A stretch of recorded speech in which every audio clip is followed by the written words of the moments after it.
point charge, a small point charge we are considering. What will be the electric field for a point charge? Let's go for that.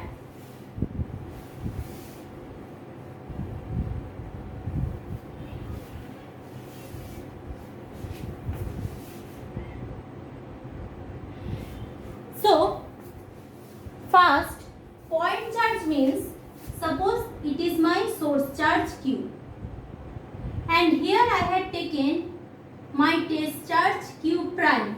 So here I am having source charge Q, here I had taken my test charge Q prime. The distance between source charge and test charge is what?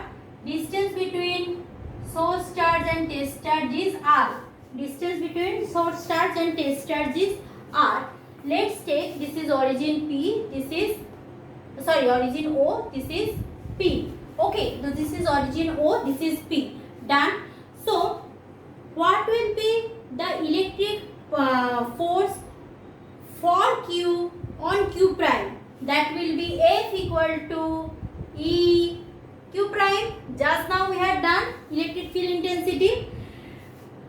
If I am dealing with the Coulomb's law, according to the Coulomb's law, what will be the electrostatic force in between them? That will be F equal to Q prime by R square. What I haven't written, that is, here we are having a constant K. Clear?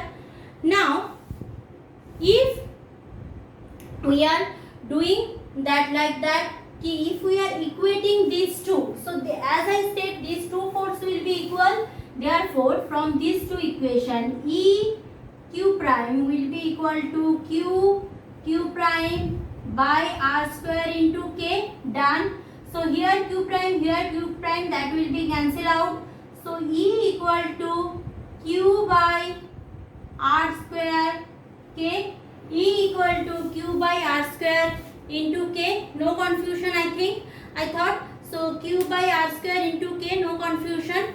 Now what will be its vectorial form and non-vectorial form? So if it is in a dielectric medium, that constant will be what? 1 by 4 pi epsilon 0, 1 by 4 pi epsilon 0 into epsilon r, that we know. So in a medium,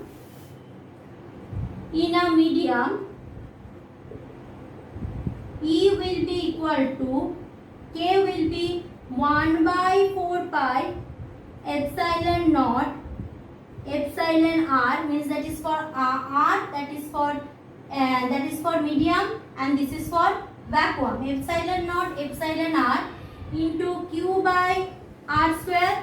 I think no confusion, Q by R square. Clear? Now if it is in vacuum, there will be no epsilon r. So E equal to 1 by 4 pi epsilon 0 Q by R square. Done. So if it is in a medium, it will be E. If it is in vacuum, it will be E. No confusion.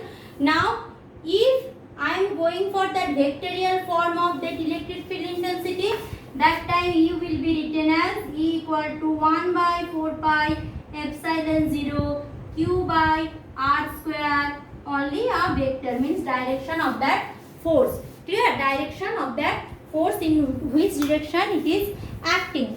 Clear?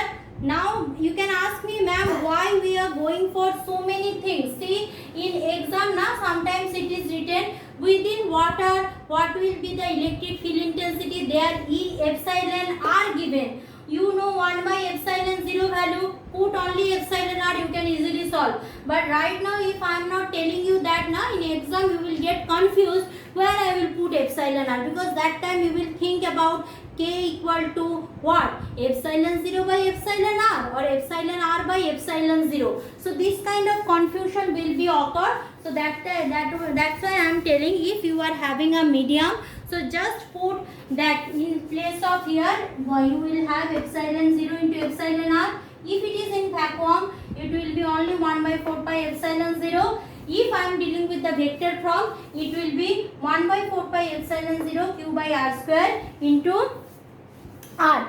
Clear? Now coming for that electric field intensity for continuous charge distribution. Clear? So this is for what? Single charge. Suppose I am having a continuous charge distribution, that I will deal right now.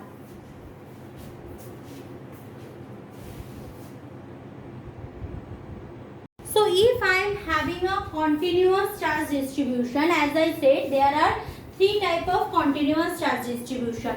One is linear charge, another is surface charge, another is volume charge. One is linear charge, another is surface charge, another is volume charge. So if I am dealing with simple way, I am telling, if I am having a linear charge, line charge distribution, so that time E will be, actually E is what? E equal to, for point charge distribution, I am getting 1 by 4 pi epsilon 0 q by r square. So if it is continuous, simple, change it, E equal to 1 by 4 pi epsilon 0 dq by r square with the integration sign. Clear? If I am having a volume charge, that will be what? Nothing changed. This very simple. So many things I had written. Now dq equal to what? In case of line charge, we know that dq equal to lambda dl, means lambda equal to dq by dl. Just today, just in my past video I said. So in place of dq, what I can put? That is 1 by 4 pi epsilon 0 integration lambda dl by r square. So lambda is a constant factor coming outside, lambda 4 pi epsilon 0 r square also is a constant factor for a specific distance. So integration over a dl. Clear? So that is for line charge. Similarly, if I am going for surface charge, what is the change? Other things will be come outside, only the remaining thing will what? That is surface will be inside and that r will be inside. Clear? So others thing will be similar. So for surface charge, E will be simply 1 by 4 pi epsilon 0 integration over, in case of dq it will be sigma dA or ds, A both for S or surface, whatever you want to take, dA by r square. Sigma is a constant, so sigma by 4 pi epsilon 0 will be coming outside, dA by r square. If it is volume, only rho will be outside, here dV by r square. Now remember that here by a single integration I had written, but actually it is a double integration, one for length, another for breadth. Here it is single integration. The same thing will happen if I am going for that volume charge distribution. E is equal to 1 by 4 pi epsilon naught triple integration volume dV by r square, and outside we are having rho. Clear? In my notes few things I had written, but in a short line I am describing the. I think no confusion is there. Very new things we are dealing with. Just read 1 or 2 times. Do the numericals. Do the theory part. Write down. Do if any confusion is there, ask me in the online section. Thank you, class.